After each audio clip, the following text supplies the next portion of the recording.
sites that have been using authority abusive practices have gotten punished as well.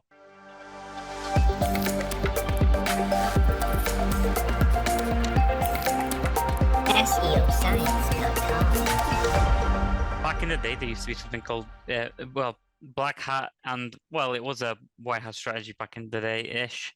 It was PBN, so it was personal blog networks, which then linked out to thousands of domains.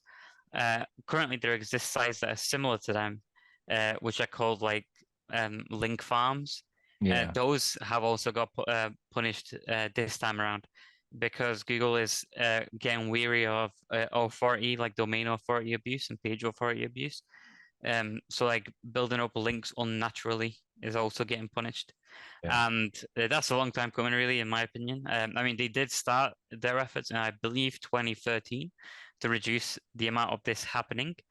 But again, it's not something that can't just be fixed in one go.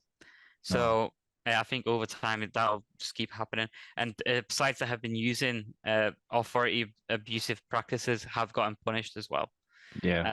Which was also featured on the SEO Roundtable.